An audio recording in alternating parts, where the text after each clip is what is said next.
reason why they call it research is because you search and you fail, and you've got to go back and retry it over and over again to get it to work. I can find plenty of eager students willing to do this. The challenge is supporting them. Helping people students and faculty find their voice, really owning what they know and what they can do, and that you can just see in their bodies, in their faces, in their emotions, and that's just very exciting. Well, we've been involved with the assessment process for as long as I've been director of the program.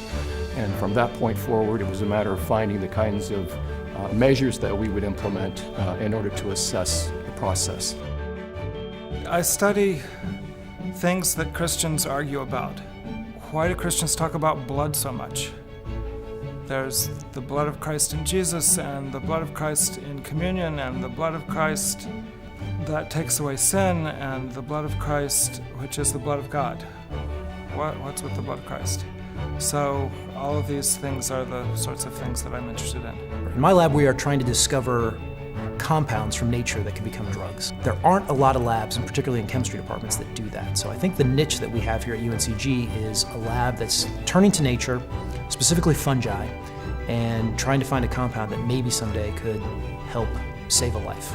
My mentor in my doctoral program said, the sign of my success is when you surpass me in some area. And so I think about that now, and I can point to people where they have done things that I wasn't sure how they were going to figure out how to do it, but stuck with them around a research idea or working with a particular supervisee, and they've surpassed me, and that's a great joy to see that. And we see, of course, when we look at these things in the context of the courses that we teach, we understand this kind of intercultural competence to be a key to peace and general human harmony around the world. In 2013, I wrote a book about how the 13th century Catholic theologian Thomas Aquinas is used even on the Supreme Court to adjudicate some of these arguments that Christians have about sexuality and gender roles. The fact that this 13th century Catholic figure could be used by the Supreme Court is odd.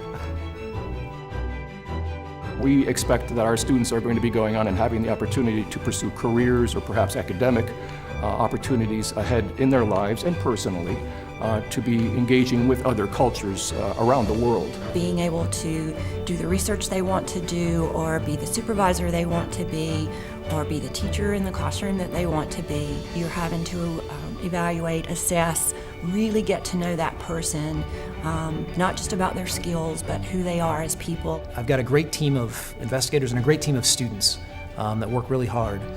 We've published a lot of papers, so we get contacted by people on a pretty routine basis that want to test some compound that we've isolated for some biological activity, whether it's cancer or antibiotic, because they read some paper that we wrote. People change jobs 5 to 10 times, or change careers 5 to 10 times in their life. And so if you're trained narrowly for a particular job, then 5 years out, you're going to have to retrain. If you use your college career to read and think and learn how to cook up arguments, then you'll be able to do anything.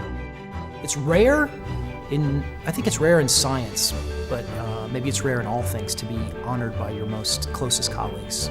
My boss in graduate school used to say you've got to go 50 miles from home to be the world's expert in anything. So it's a great honor to be awarded something internally to the university. Well, the Student Learning Enhancement Award's quite a coup, we believe, in the IGS program.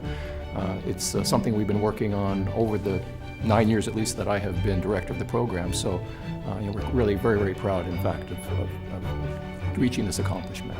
Well, it feels like there are lots of other people who also deserve support for their research. It's nice that we can choose 2 people every year to single out, but the whole faculty is actively engaged in research, and everybody needs support. This is my undergraduate institution. Yes, my undergraduate degree here. I started my teaching career here in getting an undergrad degree in teacher education, so it's particularly rewarding to have come back to receive an award that really started here with my education.